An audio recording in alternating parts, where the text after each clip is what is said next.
Thank you so much. I am delighted to be here. Thank you to everybody who has helped to make this possible. Uh, your interest in my research is gratifying, and I am humbled because the previous two speakers on this series were fantastic. The topic of my talk today is the new romantic right, Jorge Portilla on the spiritual roots of fascism. As you see here on the screen,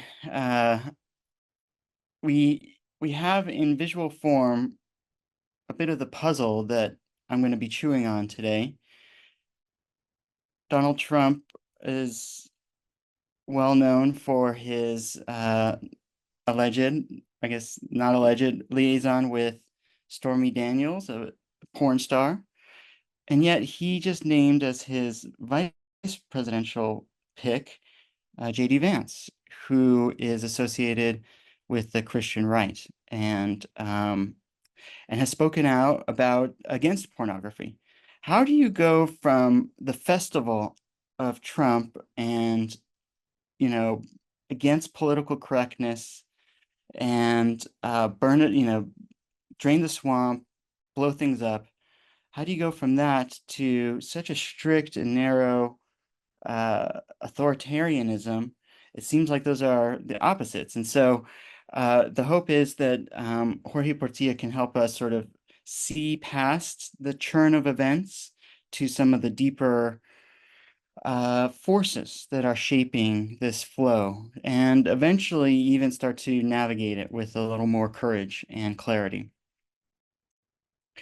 Here is the philosopher who has captured my uh, attention, and his name is Jorge Portilla, and he wrote fabulous book called The Phenomenology of Relajo, and I'll tell you about it. But in this talk, I want to focus on a piece that I haven't yet spoken much about at all, and it's the last piece in our book, and it concerns Portilla's treatment of Thomas Mann in The Magic Mountain. Thomas Mann is a well-known German novelist and wrote this fantastic novel called The Magic Mountain. And Jorge Portilla trashes it. Um, and he does it in the most dramatic way, but offering lots of insights along the way. This is his piece. It's called Thomas Mann and German Irrationalism, and he begins by saying, I have the floor on Thomas Mann for 40 minutes. That man of genius is at my mercy. I can do with him as I please. I can praise him or I can denounce him. I can talk about him intelligently or stupidly. The dead lion is delivered to the maw of the living dog. So he recognizes that Thomas Mann is great and he's just a dog and he gets to trash him as the critic. And yet here I am later, I get to trash Portilla and and this is how we do it. I love Portilla's style of doing philosophy in this organic, living way. He wrote a lot for newspapers. He wanted to take philosophy to the streets. And he loved the way Thomas Mann did it as a novelist, being able to connect, and so it's in that spirit that I want to engage with his work. It should strike the reader as outrageous for Portilla to claim that Thomas Mann is somehow a representative of German irrationalism and this sort of deep spiritual foundation of Nazism, given that Thomas Mann fled the Nazis and was a prominent vocal critic, having a well-known BBC broadcast speaking out. And Portilla acknowledges this. He says, Thomas Mann, he was a German romantic. He was trained in the school of Schopenhauer, Wagner, and Nietzsche, but he was certainly not a Nazi or a Hitler collaborator. He acknowledges that. Yet, he says, we will not find in his work philosophical principles that could have been opposed to National Socialism. This bourgeois, intelligent, and cultured man does not participate in the barbaric orgy, but how can we not see that the philosophical foundations of his work and the spiritual climate that it thrives in are the same as that in the name of which National Socialism tried to found a superior order that would govern the world for the next 1,000 years? This is an odd form of criticism. Uh, he's saying it doesn't matter if you agree, your work is an expression and thrives in a spiritual climate that contributes to fascism.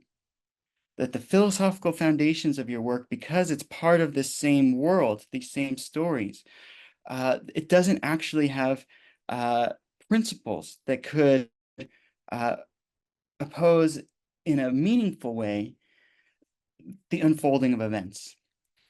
Uh, it is an odd type of criticism, and yet I feel like it is the kind of criticism that speaks to me, because the biggest question for me is how can we engage in this political moment in a way that is genuinely disruptive, that genuinely generates new possibilities that are not already captured in the logic of this system heading quickly toward what appears to be some tipping points. More on that later.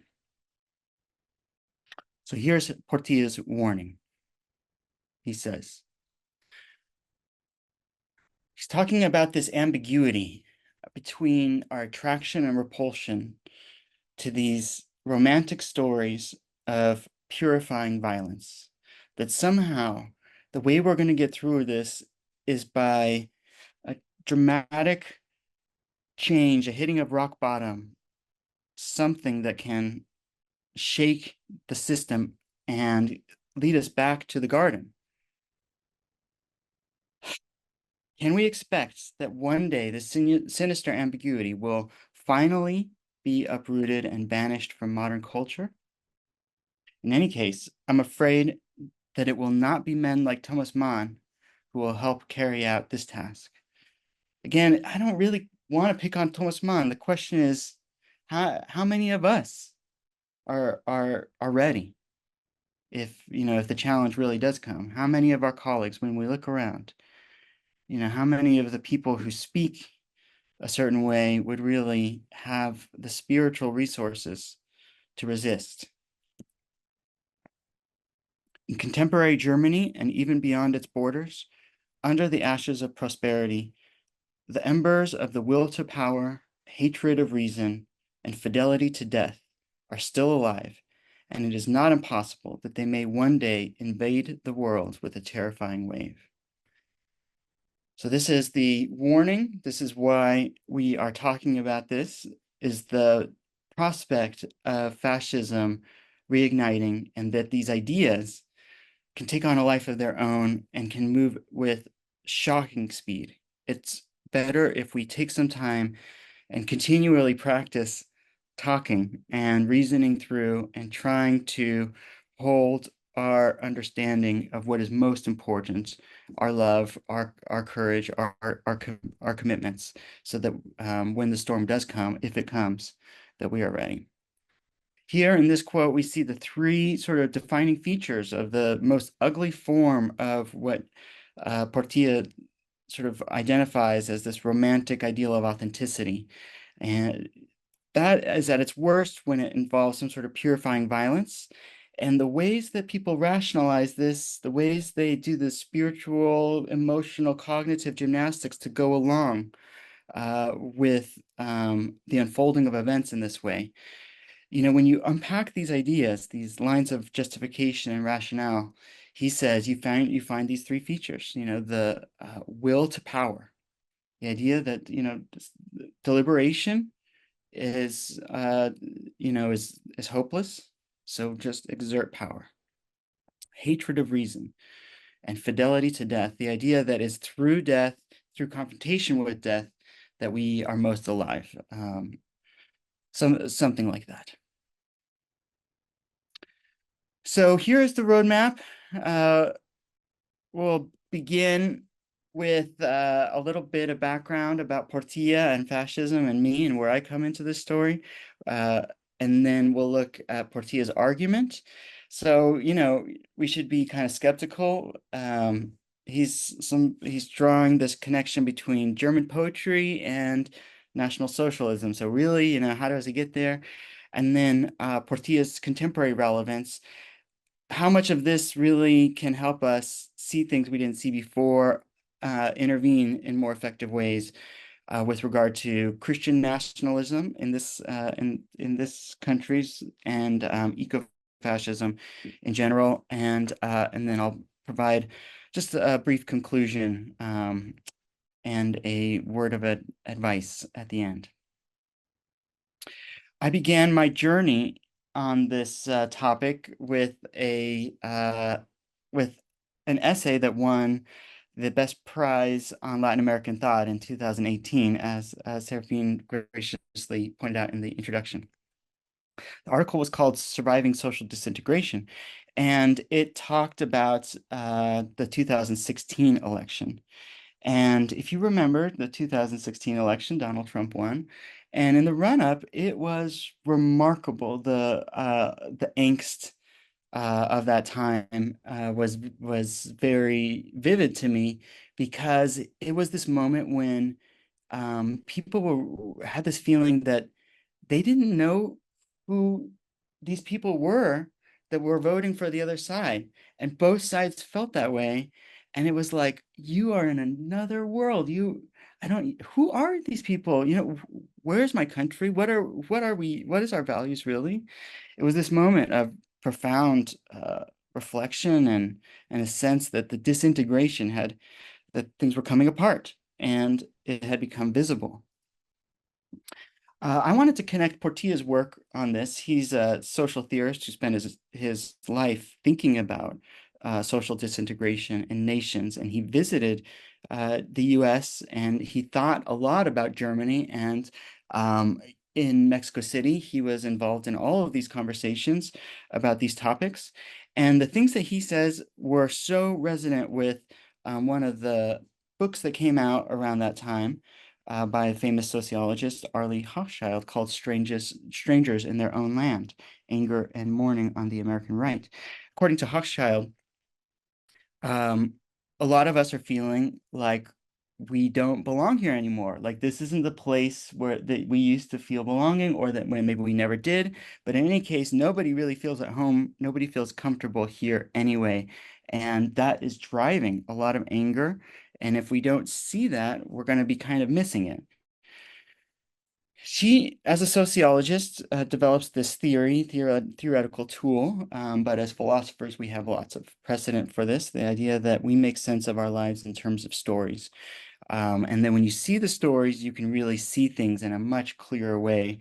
It's one of the things that we can contribute, even if we don't have studies and stuff. This genealogical method has its flaws, but here's the idea is that people don't know what to do unless they know what story they're in. It's sort of a summary of Charles Taylor's communitarian narrative idea that we belong to stories. We need stories in order to make sense of our lives. Here's what Hochschild says. A deep story is a feels as if story. It's the story feelings tell. In the language of symbols, it removes judgment, it removes fact, it tells us how things feel.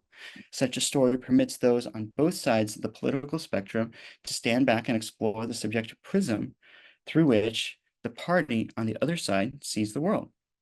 And so she tells the deep story of the American right in the following way. There's a line, and at the front of the line, on the top of the hill, is the American dream. And there's a lot of people in line, and they are good people. They've been working hard and doing their part. But lately, the line has stopped moving, and in fact, it seems to be going back. It's confusing. And then there's people who are starting to cut in line, and pretty soon you notice that up at the front, there's a bunch of line cutters, and that Obama, who is a line cutter himself, is waving them in, letting them just go. He's changing the rules, and it's not fair, and somebody's got to do something about it. So if you lay out the story like that, um, you can stand back and look at the story and say, oh, that's an interesting story. It certainly helps to make sense of a lot of things in its way. It's a powerful, deep story. And then where do these stories come from? And if you wanted to intervene with somebody who had a story like this, how might you talk to them in a way that cuts through and changes on a deep level what's possible? As I mentioned, Jorge Porti is part of a group of philosophers in Mexico City, about 9 of them, 4 of them here.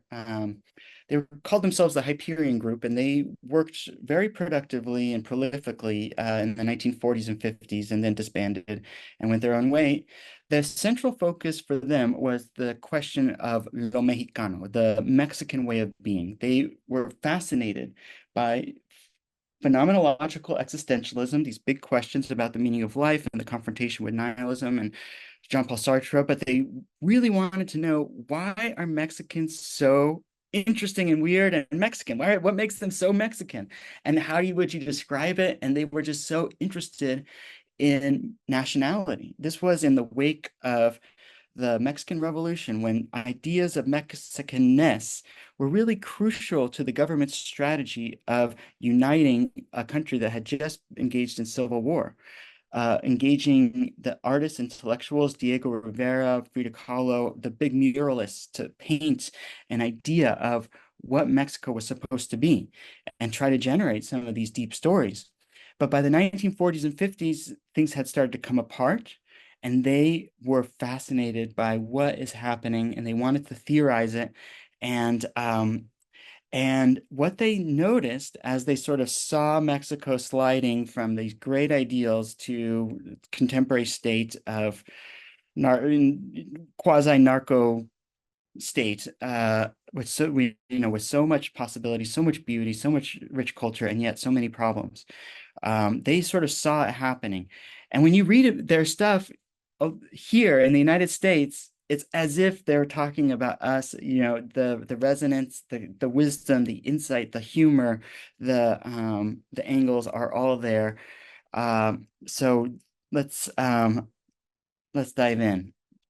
Jorge Portilla, his main book, as I told you, is this phenomenology of relajo, which is a kind of disorganization. It's when group practices break down because people aren't taking them seriously. So he was really interested in seriousness and what brings people together and why they can't maintain these moods. What sort of interventions really shift the mood. He was so interested in the emotional side of politics. And that is really where my work comes from. I believe that we have to be more conversant with philosophy of emotion in order to do this work more effectively. Here's what Portilla says. So the theoretical payoff of his work in that text and in other places. He says that a lot of what we do,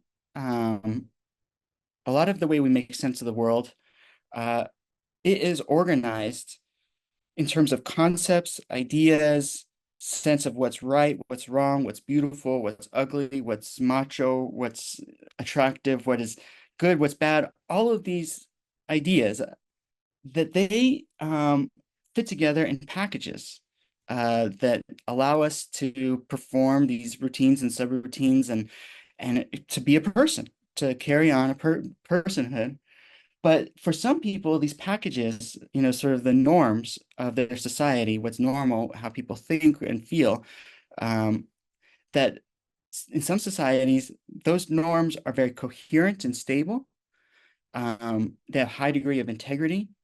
And in other societies, there's a lot of disintegration. There's a lack of integrity. So here's how he describes this as a sort of spectrum between two sort of poles that you can imagine. The super integrated society would be sort of an ideal or fantasy, maybe the kind of Nazi fantasy of a fully coherent society and culture where, you don't have to code switch, that what you were doing in the classroom was totally aligned with what was happening in music and the arts and work and government, and everything was sort of helping to express a certain social unit that's coherent, a certain world view, a certain folk. On the other side, he says, is a sub-integrated society where, none of those things kind of make sense. You are always having to code switch to the point where you can't not do violence to yourself. You have to work for things that you would never do in church and be with your family in ways that you wouldn't, and none of it kind of has any story. And in such a society, where there's not sort of a lot of coherence, Portilla says that there are certain effects of that, the predictable effects. And the way he describes it is it's a species of social malnutrition that forms a thin yet suffocating spiritual atmosphere for whomever must form their personality within it. And I like this metaphor in part because I have the sense that a lot of people feel like things are hard. It's harder to get people together. It's harder to get things going now in a certain way than it used to be. Um, and just in the way that on high altitudes, there's not the plants don't grow as big. There's more scrubby. It's harder to kind of have that kind of flourishing that happens in, say, a jungle or rainforest, or forest. So yeah, it's harder. Life is hard right now. We all kind of feel it. And Portilla says, he doesn't say, all of these Mexican philosophers were obsessed with this word. We're saying this is what it's like to be Mexican. It's called zozobra. It's an ordinary Spanish word for anxiety, but it has this connotation of soup and sobra, which is over under. And so sobrar is to wobble and capsize. The idea that the very ground on which you stand, all of these deep stories, these normative structures, there is no stability. It's not in your head. And how can human beings, if we depend on these stories, how can we not feel seasick? And there's nothing you can do about it. You can't go to therapy about it. This is a normal response to such a historical moment. And here's how it feels. It feels like an anxious, oscillating uncertainty, an inability to feel at home in the world. And according to Portilla, there are 4 signs you might be in a disintegrating society. Top 4 signs for the clickbait. In such a society, people won't take as much action because if you don't know how your action will be received, what people will think about it, how they'll interpret it, then you might not act. Putting myself out there in public philosophy is scary a bit because I don't know how I'll be received. And there's a lot of people who don't take action in such a space. Um, People in such a society will turn to the past with just profound nostalgia and feel cynical. The idea that, that there's no hope here, the system is fundamentally broken, that there's been a loss. And Portilla has this profound connection between zozobra and apocalyptic thinking. He says that when the protection of human society withdraws, the human being feels exposed to the cosmic vastness, and suddenly nature looks threatening. And when he writes about that here in this moment of ecological crisis, um, I think a lot of us are feeling that, we are not sure really how much of this would be there if the disaster came to us in just an hour away. Hurricane Helene killed 140 people, and many people are still displaced. And so these kinds of stories, they start to have a foothold in this context. So we wrote this book, Carlos and I, Carlos Sanchez, San Jose State. It was probably the most prominent philosopher in this area, and my friend and colleague. I'm so grateful to him. We wanted to promote it, and so in the 2020 election, we wrote this public piece of philosophy trying to share some of the advice that Mexican philosophers have that we might be interested in. This was published the day before the election. No, it was like the day of the election. And so, well, anyway, people didn't have anything to do. They were so worried and they were just doom scrolling. And this article kind of went viral, I think, because it was like, what else are you going to do other than talk about this horrible feeling that, just things were falling apart, and yet it was so beautiful outside. And how do you hold, like, okay, I have my kid and I'm going to do my Zoom, but then it's like a beautiful day, and then like, election, climate change, pandemic. How do you just kind of switch your focus from one thing to the next? Every time the camera zooms out, you kind of lose your footing and feel this sort of wave of nausea.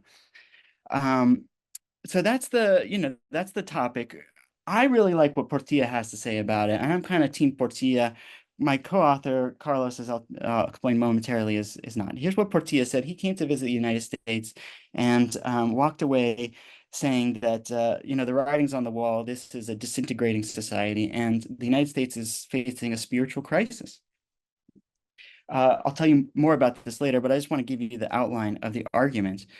Um, the idea is first, the US is a disintegrating society. That's why we're all so anxious. And this is a bad thing. And we can and should repair the social fabric, but we can and should try to do so in ways that won't make us even more defensive and neurotic.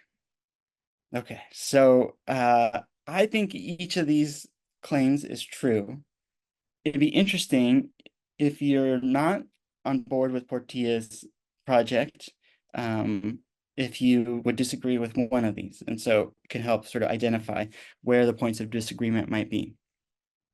But according to Portilla, the old rules, what you can say, what you can't say, this idea, are we the good guys? Are we the bad guys? Maybe we're the bad guys, that suddenly our innocence was in question as Americans, and that we were on track for things to really fall apart. According to Carlos, who is partial to another Mexican philosopher, Portilla's friend and colleague, Emilio Uranga. Emilio Uranga often pushes this line, what if uncertainty and crisis are the norm? Same basic analysis, this uncertainty and crisis makes us act very strangely and think very poorly about basic shared concerns. Can we find room in our hearts and in our practices to hold all of that? Um, I I don't, however, think this is the norm, and I do think, well, I don't know. We'll see. We'll see if we actually end up uh, disagreeing at the end. Carlos comes from undocumented immigrants, a family of people who worked on the land and who have a foot in both Mexico and the United States. And he writes about it beautifully in his new memoir, which I highly recommend. And he has a one perspective, but my perspective on this, from his perspective, things for the most marginalized people, they've always been like that, right? I mean, doesn't matter that much. It's like things are broken, they've been broken, but I have some personal experience that makes me more interested in exploring some of Portilla's ideas about fascism and engaging them in a more robust way. And um, that is, as a child, I had early exposure to Christian nationalism in the form of the kinds of things that you might see in this documentary film called Jesus Camp. It's a form of Christianity that's highly emotionally engaged, and reflecting on it, I felt I was manipulated, And so as a teenager, I rebelled and became a punk and got interested in debate and in philosophy and kind of dedicated my life to counter indoctrination, critical thinking. And yet, I know that you can sometimes take the kid out of the church, but you can't take the church out of the kid because I stand up here talking about, we should try to do the best we can to take care of each other. And I am giving my little sermons, and oh my Lord, it is just the irony is too rich. Um, but this is a little bit about me. Now I have found my way to a more friendly relationship with Christianity, and I continue to be engaged with people in my own family who are very different from me in politics, and so this is kind of where I'm coming from. I want to engage with it with love, and with a sense of my own humility, and the things that I experienced in that space. Okay, so that's enough for introduction. The rest of this will go more quickly. Um, Portia's argument in a nutshell. He looks at Mexico, the US, and Germany in these three different essays, each of which we publish, and so provides sort of a nice contrast and comparison. But the overall view is that our existence is ontologically structured by nationality. It's a thesis that I call phenomenological nationalism, in order to give credit to Portilla for this pretty provocative claim. According to Heidegger, human beings, our existence, the way we make sense of the world, the way we experience time and space, everything about our sense making is shaped by our mortality, the fact that we're going to die. That seems true. Uh, Feminist phenomenologists have pointed out that our experience on a phenomenological level, at that deep level, is shaped by gender and by sexism. That seems true. Portilla says also, don't forget about nationality. This is deeply, deeply important to people, and at least for people like us. He doesn't define it. Remember, his focus is really on these three things, and it'll be interesting. I mean, at what point did we become national ontologically? But from his point of view, we are tied to the stories of our nations, um, on an ontological level. Second big idea is that interventions that, sorry about that, function to enact the deep story of national redemption through purifying violence, feed the spiritual roots of fascism. And so we must commit ourselves to rationalism, to realism, and the hard work of liberation. So, yeah, I think it's this idea of enacting a story. We can find ourselves enacting a story that we don't believe rationally. And yet, when you start to look at that sort of more affective level, you can ask this question. And when you enact it, it becomes true. That's the strange thing about politics. Um, and so in the midst of this roaring sea, the idea is we have some meager tools, rationalism, uh, giving and asking for reasons, basing our beliefs on evidence, on this is a meager tool, but it's like a rudder that can help stable and steady the ship and hopefully help us navigate this moment. We have to maintain our institutions, we have to hold the center, we have to believe in science, we have to believe in deliberative democracy and make it believable, invest in it. Hold the center. That's Portilla. Portilla, as I said, employs this genealogical method, looking not like a historian, but looking at novels to try to trace deep stories. He's not interested necessarily in the causal, like who knew who, but he traces these deep stories, and he says in German Romanticism, you find its deepest expression and that it disgusts him. He says, it offends me. Thomas Mann's work offends me, but more than that, it disgusts me. And so I'm just going to tear it apart. But it's an interesting thing because, as we know, disgust is a response to invasion. You want to get something, a foreign body, out of your body. Say, no, this is, this is a line. And if Portia is right that a lot of our foundational beliefs are affective in nature instead of rational, then maybe, when it comes to foundational beliefs, disgust is kind of an appropriate response. But anyway, here's what he says. Germany produced a certain original kind of personality that was in a certain way exceptional, departing from the rational Christian and universalist spirit of the European tradition. In order to help me understand and help us understand German Romanticism, although you probably have more expertise than I do, I rely on the work of Charles Guillon, who has this handy little volume on being authentic. One of the chapters is on the romantic ideal of authenticity. And it is here that I think we can most easily sort of connect with this conversation in a more real way. According to Guillaume, the three features of the romantic mind that continue to be important in our contemporary culture of authenticity are first, an attempt to recover a sense of oneness and wholeness that appears to have been lost with the rise of modernity. So I think this is really the heart of it.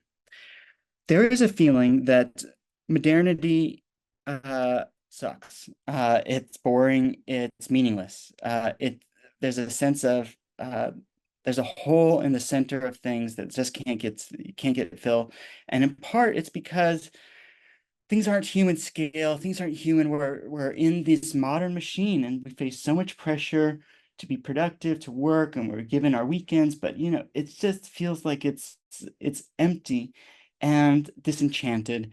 And you know, wasn't it nice when we could be more like kids, where we could be more human, where we could have our sense of humor, where we share food? Can't we go back to the garden? Can't we recover some sense of the idea that we're in it together, that you can trust this world of ours, um, and that you can bring your whole person to these spaces. Uh, you know, you don't have to be so siloed. So I feel like this story really connects with people. And there's a deep desire in the United States to be authentic, to say, you know what, I'm going to be me. And that's important. And it's important to be me in part because this whole world, is kind of crazy, and you think you have it figured out, but it's obvious you don't. So this is sort of the space of conversation. Second, the conviction that real truth is discovered not by rational reflection and scientific method, but by a total immersion in one's own deepest and most intense feelings. The idea that, you go inside, and through the fractal nature of the universe, the truths inside will be revealed on the outside.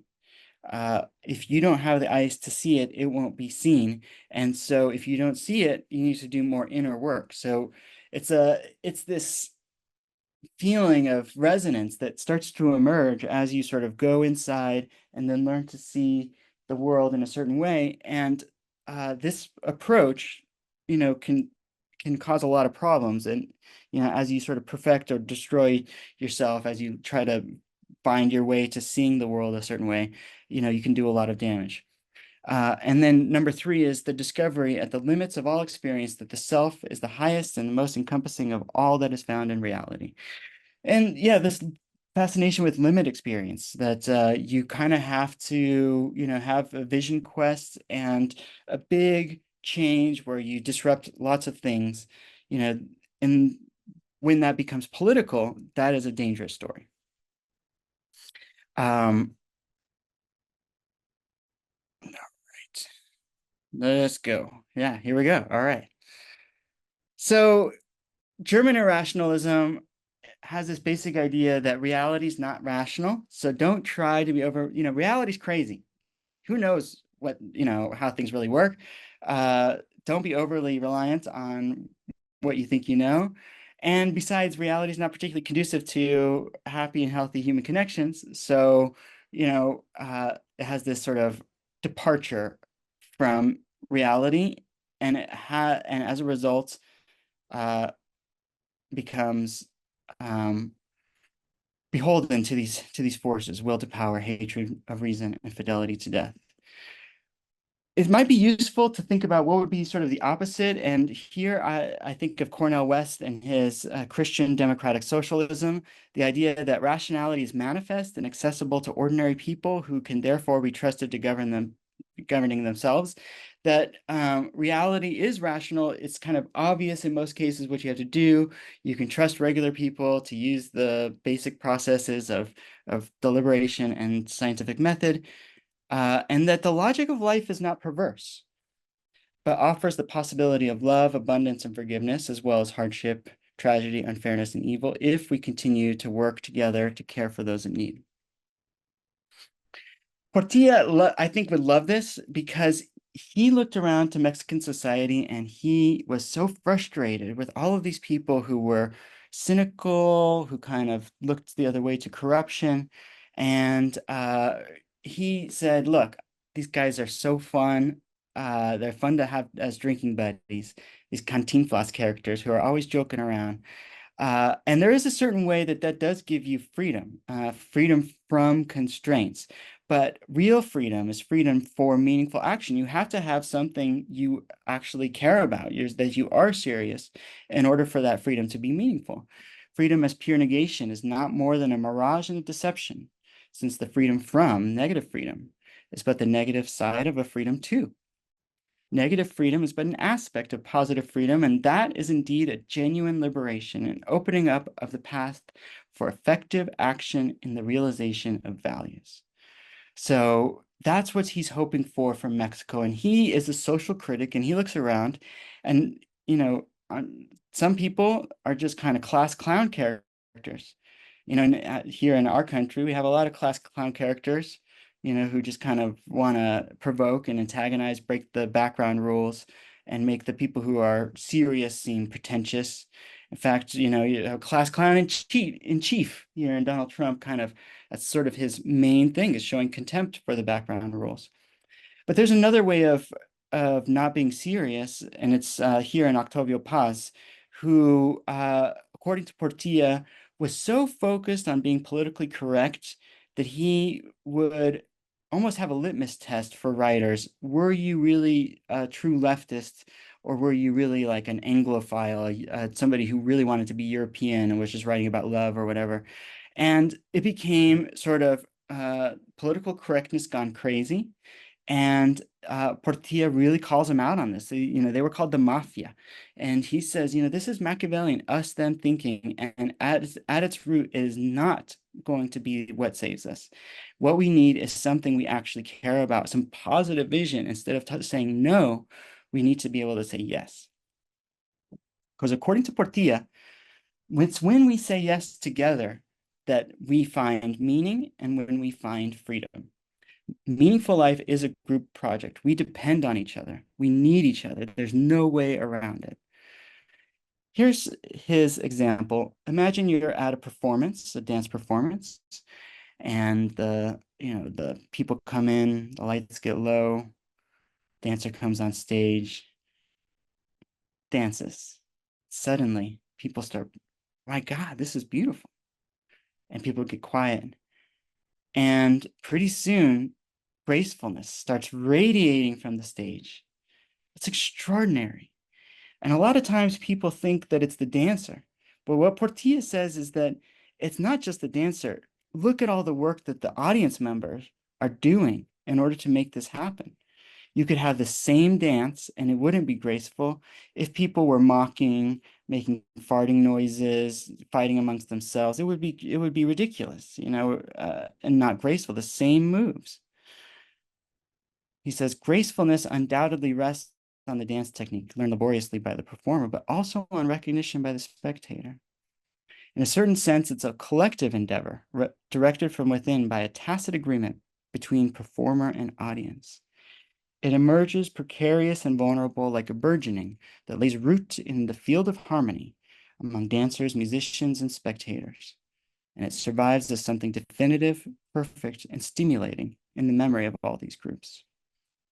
So there's moments like this that is really where a meaningful life is built out of, these meaningful moments where things come together and you get to see something that you didn't make yourself. You couldn't do it yourself. And so you feel grateful. Wow, that's amazing. That's beautiful. I want that. That's worth protecting. It's vulnerable though, because all of us have to keep the mood. If if people go around killing the mood, these values cannot shine forth.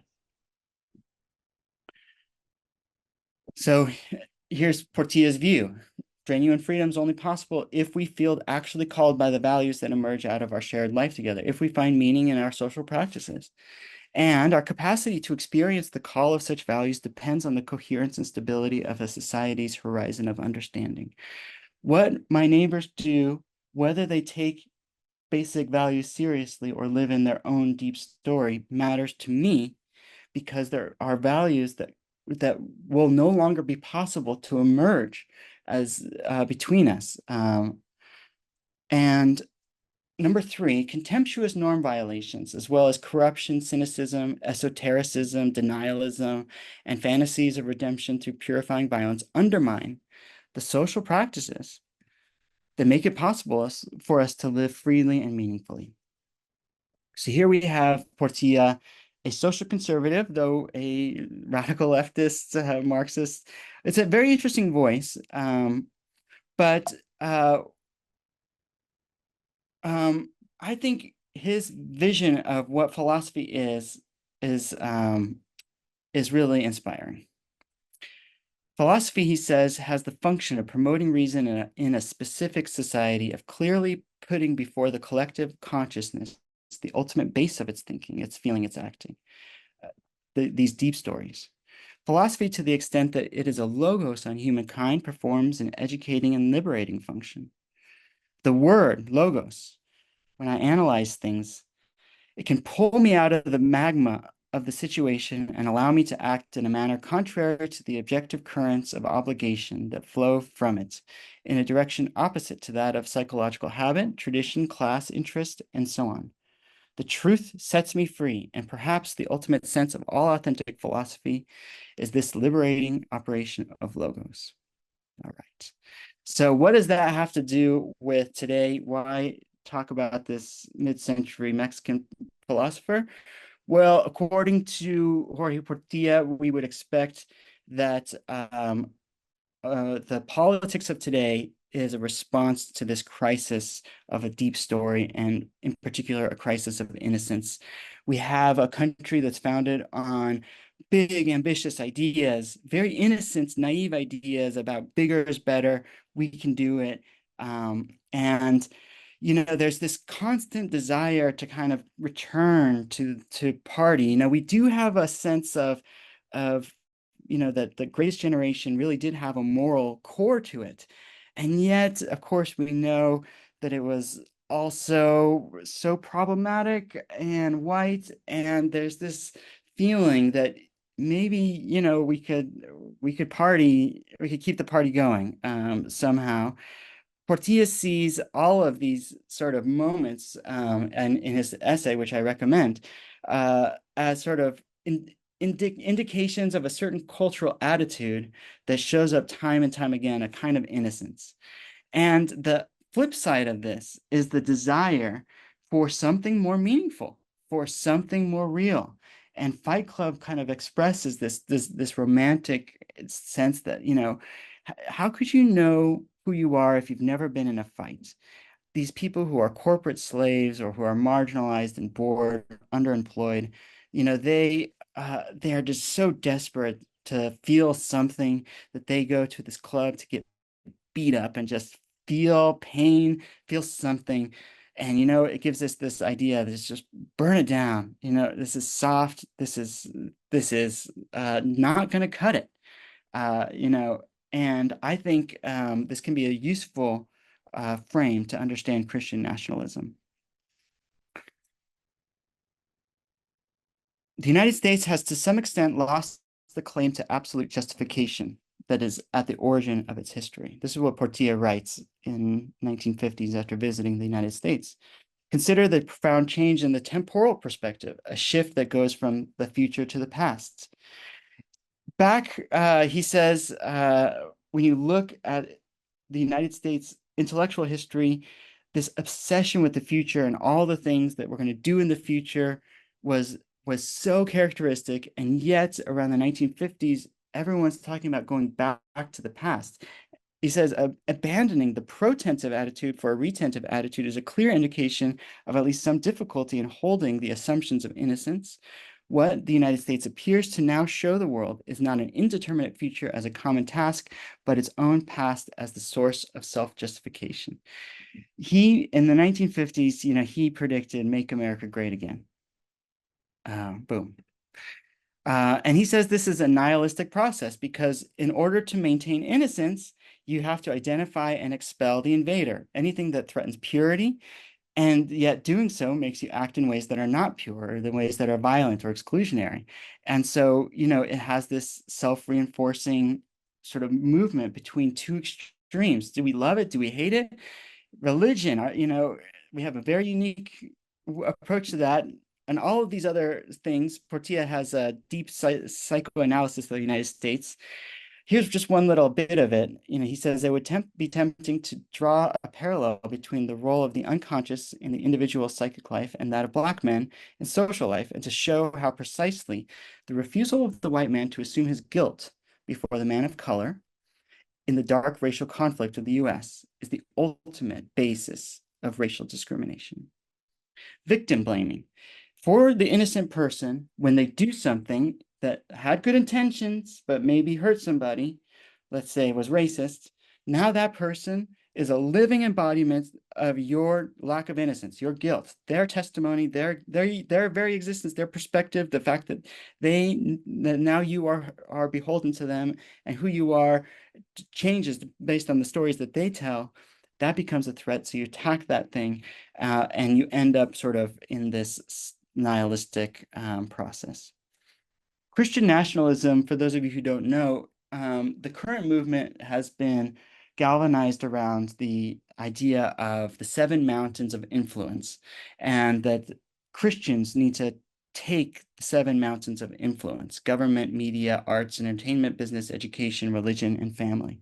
And that in each of the mountains that the liberals have taken over, that they have gained the media, they own the arts and entertainment, that the businesses have gone woke, and that Christians need to be atop the mountain. And for each mountain, you might need different things. So for the media, let's get all the attractive Christians to be in TVs and movies. That makes sense.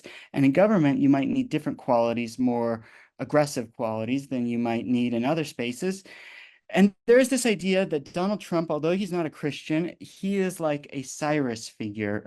This is a deep story, and you'd be surprised at how firmly entrenched this is when you talk to the researchers. Cyrus was a king who was not a good person, but somebody who God used to execute his will in the bigger scheme of things. The idea is that Donald Trump is not a good person. He may not even understand his role in the bigger plan, but that he can be used to take the mountain. The truth is that the right has been studying what the left has done since the 60s, and this brand pushback, this takeover, as the pendulum swung from the 1950s conservatism over, and then people who had been marginalized said, okay, we can find a place in the academy. We can make sure that the rules are changed so that our voices have more sway. The right has been studying these things and taking notes and has been trying to appropriate this. David Brooks is one of the people who are sort of in the trenches talking about this. He says the first great project of the National Conservatives is to man the barricades in the culture war, and that they've done their homework when it comes to cultural Marxism, how the left has learned to dominate culture, and how the right now needs to copy their techniques. He was at the National Conservative Conference, and he says, if I had to drink a shot every time some speaker cited Herbert Marcuse or Antonio Gramsci, I'd be dead of alcohol poisoning. So it's possible that some of our people in the audience are from this far right, new right cohort, and are listening now precisely to reverse engineer all the things I'm saying. And if so, welcome. I welcome you here to this conversation. a lot of people don't believe that Donald Trump really would do any of the things that that he's just saying it to get an effect. But the agenda of this Christian nationalism movement that he has allied himself with, they have made their plans very clear, at least in the context of this well-known Project 2025 agenda, which is a pretty clear statement of a return to something that looks a lot more like Christian fundamentalism. And of course, this is not just happening in the United States, but there is a populist, neo-populist, right-wing authoritarian streak that is visible on the world stage and has been for some time. I think I will dangle that out there rather than explore it at this moment. Maybe we can explore that in question and answer. But the reason why this matters to me is because in the future, as resources get scarce, I think we should prepare ourselves for the possibility that ecological language, green language, can be used by the powerful to justify uh, injustice. And that although environmentalism is currently a leftist issue, it doesn't necessarily have to be that way, and it may not always.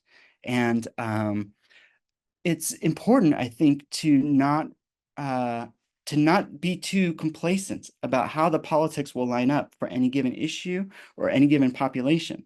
Um, Sometimes these deep stories are deeper than the political categories. And as disease and famine drives migration, and migration drives war, and war drives disease and famine, and migration, and all of those things contribute as the world becomes warmer and more affected by climate change and so on.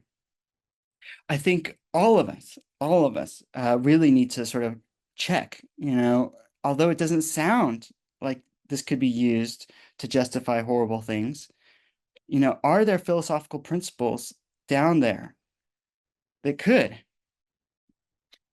Okay, finally, my conclusion. Three things. First, a prediction.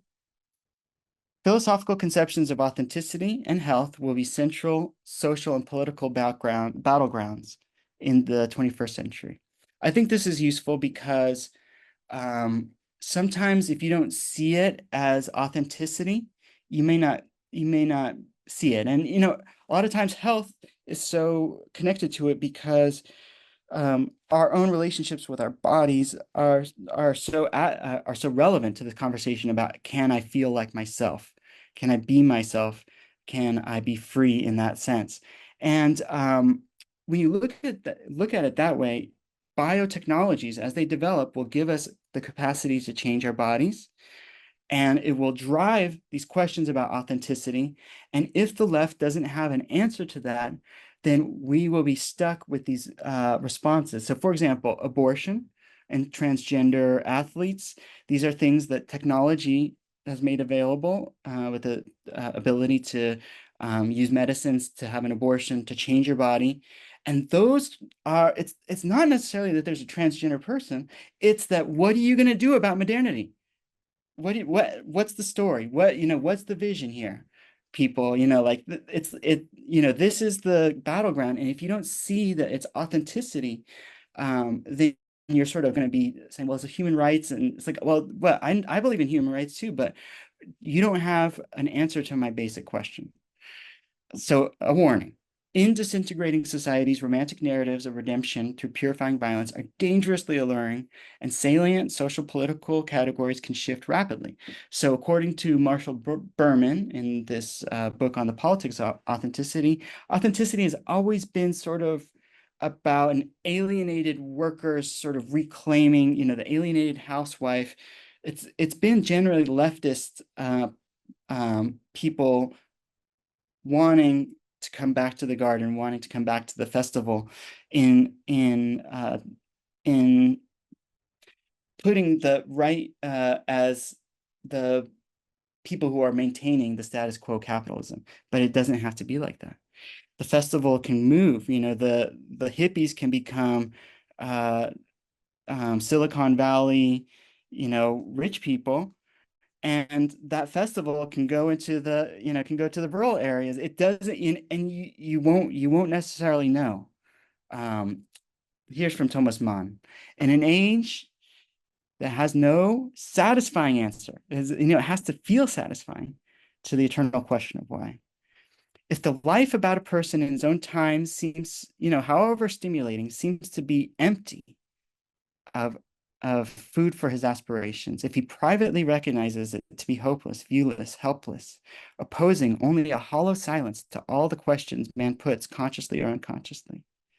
And so my students, I just think about my students, they really don't believe that we have an answer to climate change.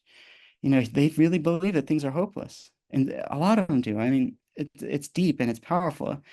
And when somebody, what happens to a person? In such a case, a certain lamenting of the personality is bound to occur. The more inevitably, the more upright the character in question, the more conscientious characters end up being more susceptible. A sort of palsy, as it were, which may extend from his spiritual and moral over to his physical and organic part. And as you start to get depressed and you realize, oh man, maybe there's something wrong with my body, you can get yourself, well, I'll just treat my body, but now I'm feeling worse, but maybe I just need to do it more. It's the physical body is such a battleground for these spiritual questions. And when you bring authenticity and health together, you can get people into a place where they can really lose themselves to life, because we need each other. So here's a piece of advice. Advocates of deliberative democracy should recognize that the politics of authenticity are distinctive because rational deliberation is different for our most fundamental reasons, which are by nature, emotional, narratological, aesthetic, and national. So the national is what Portilla sort of brings, but this is, the Rawlsian ideal of deliberative democracy, where we translate our beliefs into language that other people can, rational people can deliberate on. This idea of giving and asking for reasons is only in terms of propositional statements. That just doesn't feel right. And so I'll just end with a cry from the heart, which is our world is facing these tipping points, as we know, with climate change, in which there's feedback loops that start to occur. As warming occurs, it's easier for more warming to occur. As ice thaws, it heats the ocean faster and thaws faster.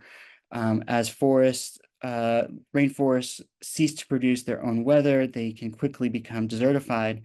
There are these moments in which there's a change of state in which you won't be able to get back. And the scientists are telling us that, it's about 5 years before some of these tipping points are crossed forever. And 5 years is us. That's us. That's me. And that's you listening. And if we don't authentically have an answer for ourselves, how are we going to meet our moment? Then how can we ask our students to pay attention if they see that it's not authentic, that we don't actually have an answer? There, any human dignity, any reasonable person is going to put their hoodie up, put their earbuds in, and do the best they can to take care of themselves. I want my future back. So thank you. I'll leave it there.